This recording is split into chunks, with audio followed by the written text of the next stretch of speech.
following is a Comfortably Zoned Radio Network production.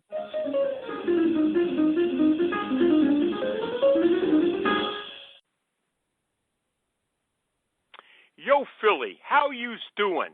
Welcome to Philadelphia Baseball, past, present, and personal. I'm Bill Kashatus, your host on the Comfortably Zoned Radio Network. Pitching coaches have become a significant part of every Major League Baseball team. With the introduction of modern technology, sabermetrics, and bullpen specialists, managers rely heavily on the pitching coach to evaluate each hurler, to develop mechanics, and to act as a mentor, especially to young pitchers. Prior to the 1960s, however, very few teams employed pitching coaches. When they did, those pitching coaches were often former catchers who could evaluate a pitcher's stuff, but not much else. But over the decades, as pitching evolved, so did the coaching of pitchers. Of the hundreds who tried their hand at the task, each coach experienced varying degrees of success and was vastly different in their approach. Some were strong on mechanics, others focused more on game preparation, and still others with various techniques and strategies. According to baseball historian William F. McNeil, author of The Evolution of Pitching in Major League Baseball, Ray Rippelmeyer, who coached for the Phillies between 1970 and 1978, is among the 50 best MLB pitching coaches of all time and my guest on this podcast. When Rippelmeyer took over as pitching coach for the Phillies, he inherited a pitching staff that for years had been one of the worst in baseball. By the time he was finished in 1978, he had transformed that staff into one of the best. During his 9 years as coach, Rippelmeyer developed Dick Ruthven, Ken Brett, Larry Christensen, and Steve Carlton, and the Phillies had won 3 straight NL East Division titles in Rippelmeyer's last 3 years. In fact, it was Rip who suggested to Carlton that he use his famous slider more often after his trade from the St. Louis Cardinals. Carlton rode that pitch to 2 Cy Young Awards under Rippelmeyer's watch. Welcome to the podcast, Rip. It's great to have you. Ray? Yes, sir. It's great to have you. Welcome to the podcast. Well, thank you. Thank you for having me. Rip, you spent over a decade in pro ball pitching in the Milwaukee Braves, Cincinnati Reds, and Washington Senators organizations. How did your experience prepare you for coaching pitchers? I guess I would have to say probably because I was never an overpowering pitcher at any point in my career, and I had to learn how to get people out using movement and some other things. So I think that's probably why how and why I end up becoming successful as a pitching coach. Now, in 1965, after your playing career ended, you managed in Class A ball with the Aberdeen Pheasants in the Baltimore Orioles farm system. But the next year, you began your career as a pitching coach with the AAA San Diego Padres. Why not stick with managing? Well, Dino, to be honest with you, I don't know if I really wanted to be a manager, and the situation was that I managed that there year, because I had a chance to manage, and then I had a chance to go back to a place in San Diego where I had pitched and played, and I knew the general manager very well, and that's how I got started being a pitching coach, and I really cherished that role because that there was my part of the game, really. Mm-hmm. Now, often pitching coaches are partial to hurlers of the same body type and build. In your case, you were 6'3", 200-pound pitcher, and that's the same body type as Chris Short, Jim Bunning, who you had on your staff when you came to the Phillies in 1970. Now, of course, Bunning and Short were not only veterans, but legends by the time you arrived. How difficult was it for you to serve as a pitching coach to those guys?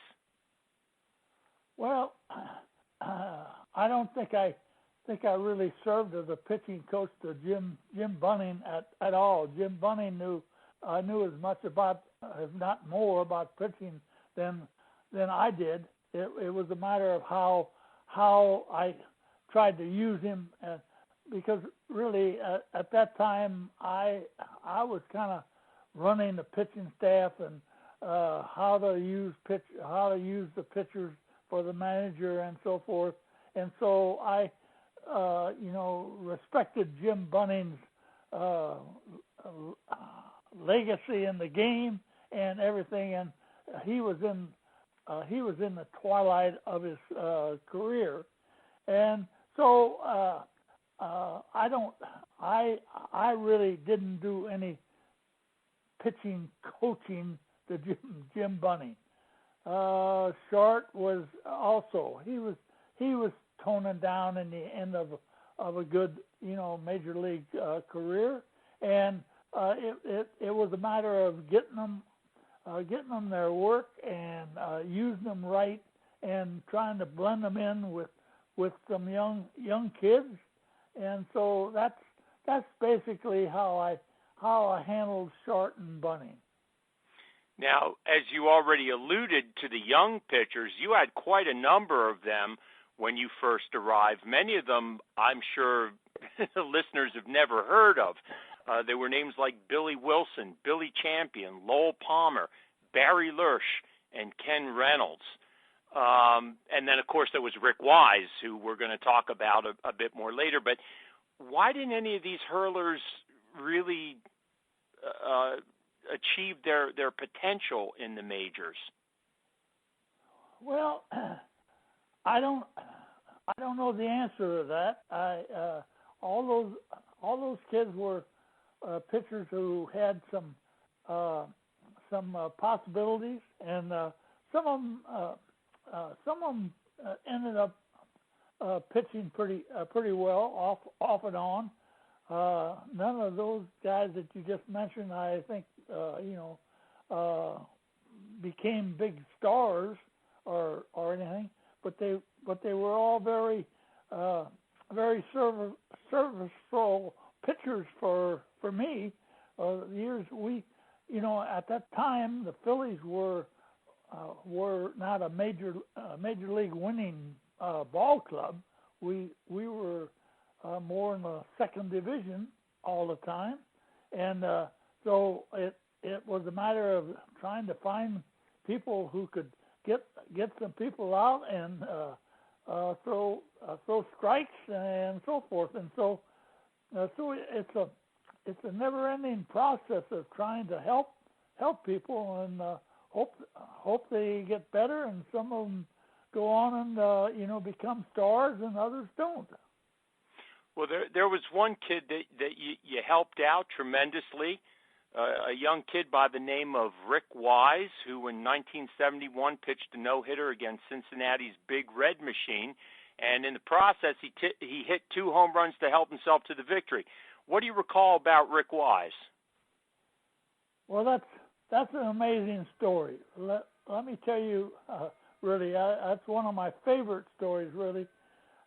Rick Wise was a pitcher who was constantly not a winning pitcher, but a 500 pitcher. But he basically was a fastball changeup type pitcher, and he'd go out and just challenge people with his fastball, and he'd pitch 5-6 innings like that every day, and then in the 7th and 8th inning, they'd start getting a few hits off of him, and we as a club never scored him many runs. But my whole theory on Rick Wise was that he needed to have a breaking ball, And so I proceeded after having him for the first year. I said, Rick, we have to learn to throw a curveball. So I proceeded. We started working on that, and he definitely he was willing to work on it, and he did. But along the process, in a matter of working on that curveball, I think he maybe give up 3, 4, 5, 6 homers on bad breaking balls. Mm-hmm. And one day the owner of the club came down to me as I'm working with him on the sideline, and told him, the owner of the club at that time was Mr. Bob Carpenter, not Ruley, and said, why don't you tell him to stick that curveball up, where, and just throw the fastball. And I said, Mr. Carpenter, I said, I'm the guy that's making him throw this curveball, and it's going to make him a better pitcher, and he's going to keep throwing it. If not, you're going to have to fire me. Wow. And so he went back upstairs. Well, it was less than a month later when Rick Wise pitched that no-hitter in Cincinnati in the most beautiful game I ever watched, when he started for 6 innings. Every hitter in the lineup, he started off with breaking balls. Wow. And finally, after 6 innings, I walked up to him in a dugout. I said, okay, now, Rick, let's go back to your fastball and finish the game. And he blew him away in the last three innings with his fastball, pitched a no-hitter, and hit 2 home runs. One of the most amazing games that I ever had a chance to be a part of. Yeah, that was, I remember watching that game on TV. Miraculous game. Last batter was Pete Rose. He lined out to John Vukovic playing third base, and it was all over. Great game. Great game. Great game. A great game. Now, of course, Wise was traded to the St. Louis Cardinals for Steve Carlton after the 1971 season, and you had already seen Carlton pitch in the minor leagues long before he came to the Phillies. What impressed you about Carlton the first time you saw him pitch? Well, I mean, here's a guy that's 6'5" or 6'6" tall, left-handed. First of all, threw from over the top, had a great overhand curveball, and had a nasty breaking ball when I saw him in Tulsa. And then at that time, I was a minor league roving pitching coach for the Phillies, and I happened to see him pitch in Tulsa. But then when I got to Philly in '70, and he's with the Cardinals, and he's pitching every 5th day, or with the Cardinals, but he's using only his fastball and curveball. But he's winning. I think he won 20 games, didn't he? Yeah, he did. Prior to 29. Yep. And so but he wasn't using that breaking ball I had seen in the minor leagues. So when the trade was made and he came to us, and this was in spring training, and spring training had been going on for a couple weeks, and he was holding out. Rick Wise was holding out. When they made the trade, then he joined us, and so he came in late after practice one day, the first day in camp, and I saw him and talked to him and said, I've been throwing, I'm ready to go. So I said, okay, I'll get a catcher. Let's go out and have a short session. So we went outside. I got a catcher and went outside, and he threw his fastball and curveball. So he said that he's done and so forth. After he was finished, I walked up to him and I asked him, I said, I saw you pitch in Tulsa, and you were throwing a hard breaking ball, a slider-type breaking ball at that time. And he said, oh, yeah, I used to throw it. but he said the Cardinals didn't want me to throw it because they told me that I was going to lose my curveball if I started throwing a slider. I said, well, that's not true, and I used the line, told him, I said, you know what? I said, can I see that pitch? And so he proceeded to throw another 15 pitches and threw me some of the nastiest stuff I'd ever seen. And I walked off to him afterward, and I said, well, I'm going to tell you one thing, young man. I said that if you don't use that pitch, it'd be the biggest crime since the Brinks robbery. And he said, what do you mean? I said, because that's the best breaking pitch I saw in this league in the last 2 years. So he said, well, I'll throw it. So I said, well, and you aren't going to lose your curveball. They supposedly, he said, Cardinals had told him if he started throwing a slider, he was going to lose his curveball. I said, the only reason you'll lose your curveball because you'll quit throwing it, and the slider's easier to throw for a strike, and people quit throwing their curveball then. I said, you're going to keep using your curveball, but you're going to use your slider. I'll make sure of that. And that's exactly how it all happened, and that's what went on, and he just went on and had one of the greatest years a pitcher could ever possibly have. Absolutely. That first year in Philadelphia, he won his first Cy Young Award, posting a 27-10 record. He was not, at least in terms of wins and losses, he was not as successful over the next 3 years. He was basically a 500 pitcher, although his strikeout total remained fairly high. When he was reunited with Tim McCarver, who became his personal catcher in 1976, Carlton's fortunes changed, though. Talk a bit about the chemistry between McCarver and Carlton and why he was able to resurrect his career with McCarver behind the plate. Well, I think it was a matter of confidence, really.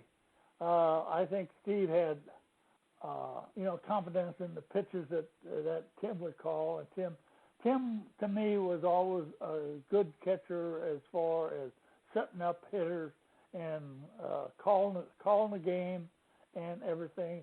And so I think that just gave Steve a little extra, confidence in what he was throwing and so forth. I don't know that there was that much difference in his stuff or anything. Pitching is a matter of, control is the biggest factor. And I think that Tim did a good job with him of moving him in and out and making different pitches and using all of his pitches. I mean, he used his curveball and slider and fastball. Never, I had Carlton all those years, and I kept harping on him. I said, look, let's you and I work on a changeup. And I couldn't get him to throw a changeup. I said, you keep telling me you want to pitch until you're 40. I said, you don't need a changeup now. But I said, you're going to need it if you think you're going to pitch in the age of 40 yet, because you're going to lose some off the fastball. But I never could get him to learn or attempt to learn to throw a changeup, which was one of my biggest disappointments with him because it would have just made him an even better pitcher than what he was. Mm-hmm. Now, Carlton also attributed his success to an alternative training program that was introduced to him by Gus Huffling. That program integrated martial arts, strength and conditioning, something that was very different from the running program that you emphasized. Tell us a little bit about how you worked that out with Carlton and your other pitchers, because it was a very different training program. Yes, it was, and I had a problem. after the 1972 season, in 1973, Carlton. In 1972, when Carlton came to me from the Cardinals, I had a running program for my pitchers, which was pretty strenuous, and Carlton jumped right in and led the pack. I mean, absolutely, he just did everything I asked him to do, and he had the great season of 72. In 73, Steve Carlton would not adhere to anything I asked him to do.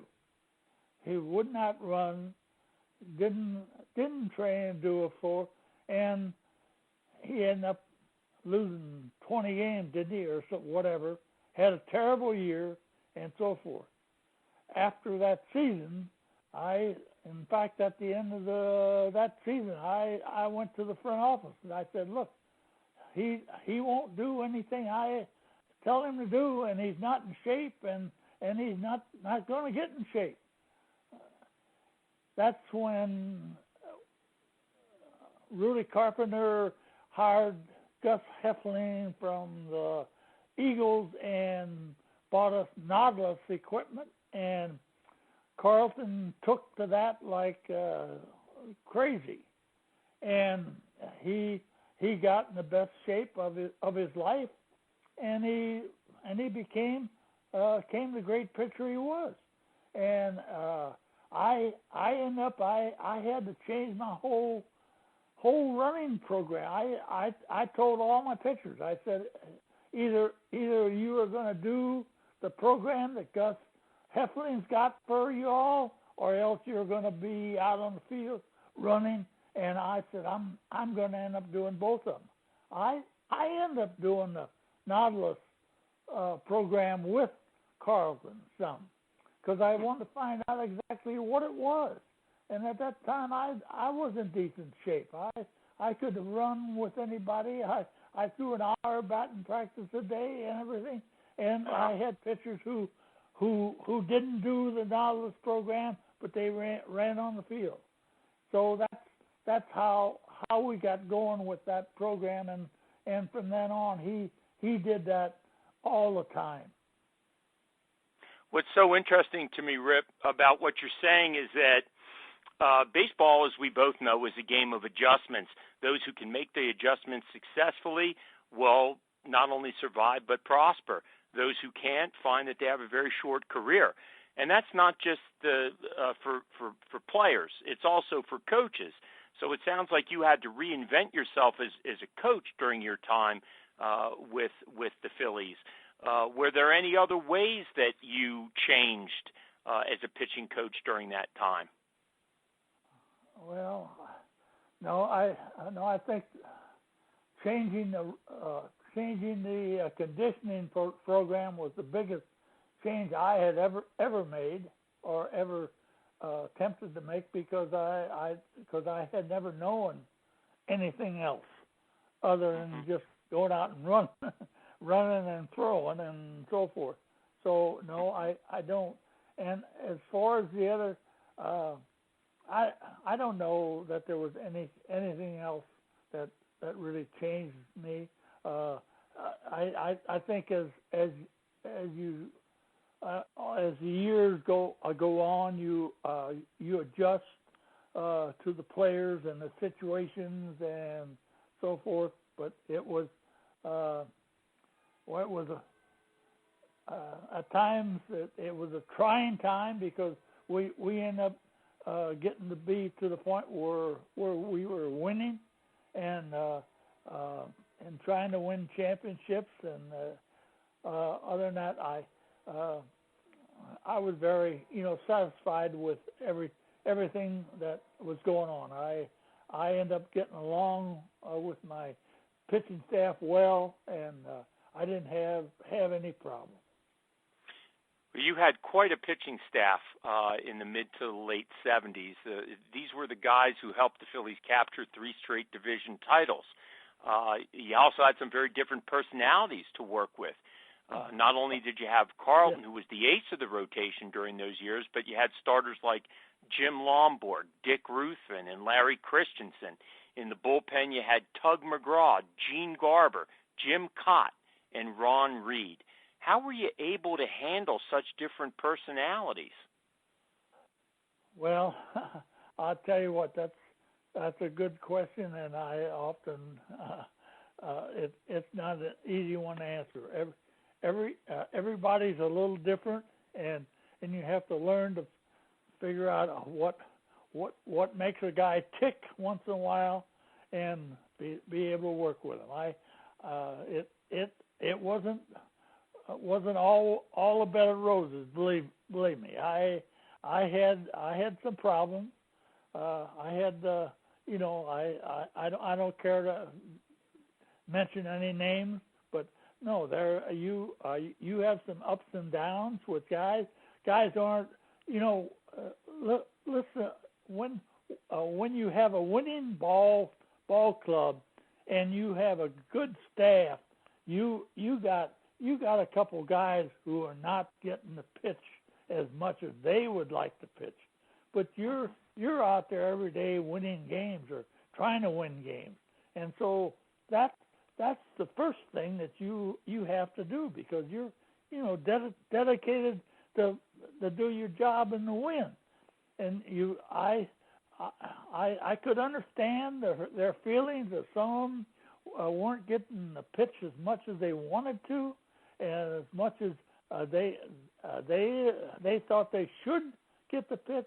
But I had, in the end, I had to make up my mind of who I had to use and who needed to get the work and so forth to keep the staff and keep us winning.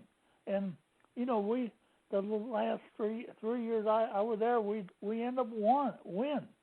So that's the name of the game at that point is win. Mm-hmm.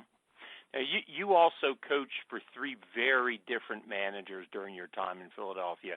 You started with Frank Lucchese, then Paul Owens came in, and then finally Danny Ozark. Of those three managers, who was the easiest to coach for? Who was the most difficult to coach for, and why? Oh God, well that's a little tough to answer. Frank was.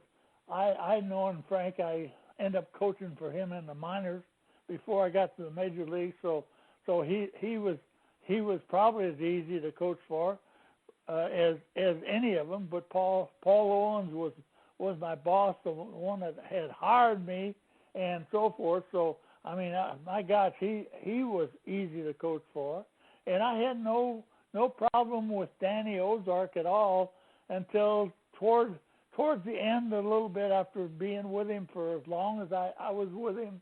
Then it seemed like at times that Danny started to. This is kind of rash, but I think Danny started to think he knew a little more about pitching than he actually did. And so at the end of my time there, he and I argued a little bit about pitching, about use of guys and so forth. But that's a normal thing. I mean, as a pitching coach and a manager, so that's what makes a club go. And different managers are very, should I say, dictative, and are gonna operate and want to operate the staff.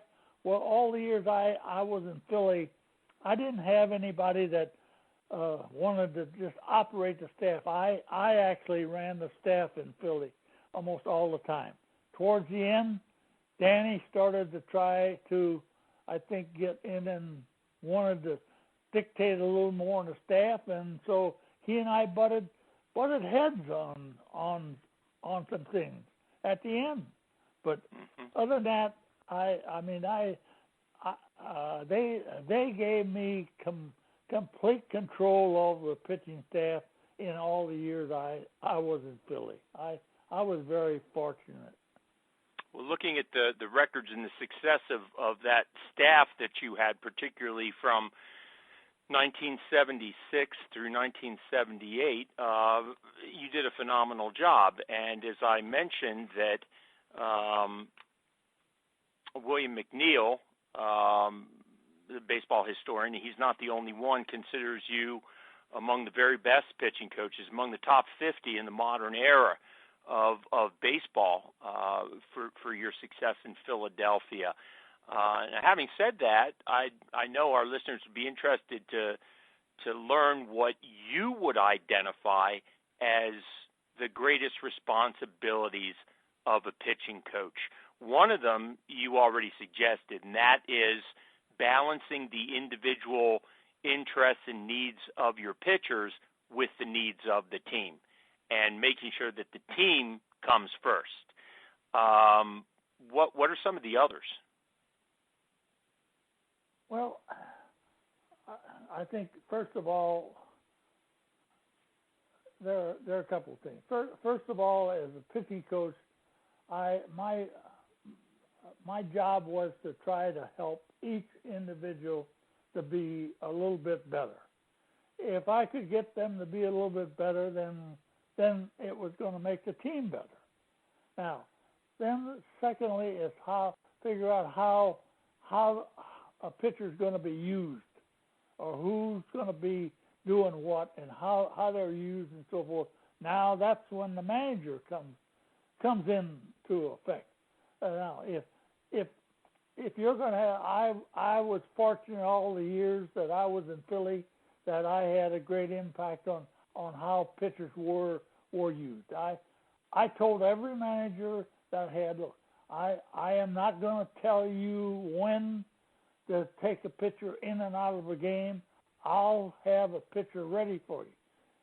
Many times they didn't even know who I had ready for them. Believe me, I would keep them posted and so forth. But that's the way I operated with it. And all I can say is that it's amazing to me to figure out.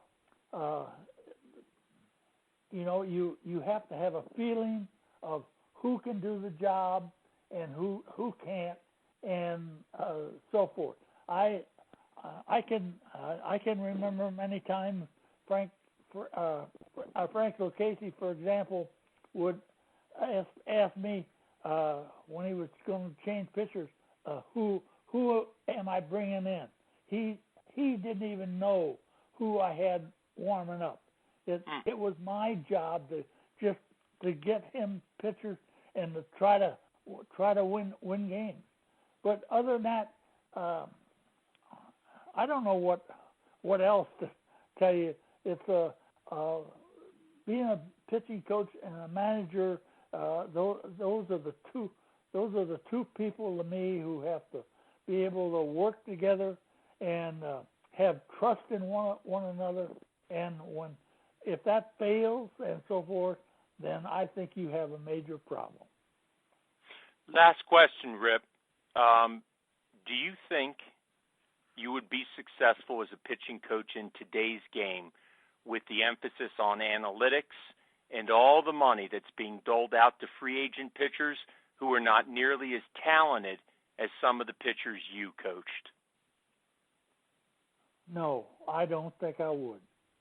To be honest with you, the game has changed so much, and my whole theory of the game, the absolute, to me, if I can put it real quick and honestly to you, I think the gun has changed the game so much, and everything is today based on, they're all worried about 100 miles an hour or the speed of every pitch and so forth, which I think is the most ridiculous thing in the world. And so I'm feeling no. My whole theory of pitching and winning was what each individual pitcher has to do to be successful and so forth. I don't think, and I swear this, and I'll take it to my grave, that the best stuff that you got is not at 100 or 101% effort. The best stuff you got to get people out is more like at 96, 97% with control and movement. And see, my whole theory of the game is different than what they're stressing today. To me, if I had to go back to pitching coach today, I would take the gun and throw it out the window. I'm sorry. I hear you, and I agree with you too. We've been speaking with Ray Rippelmeyer, who served as the Phillies pitching coach between 1970 and 1978. Rip, thanks a lot. Thanks for being with us. I learned a lot. Thank you so much, sir. Bye-bye. And thank you, Philly fans, for tuning in. See you next week for another podcast of Philadelphia baseball, past, present, and personal. This is Bill Kashatus, rounding third and heading home on the Comfortably Zoned Radio Network. The proceeding has been a Comfortably Zoned Network production. You are advised to keep your dreams wet, your humor dry, your children and grandchildren out of military recruiting offices and off the laps of clerics who wear dresses. Thank you for listening, everyone. Happy trails.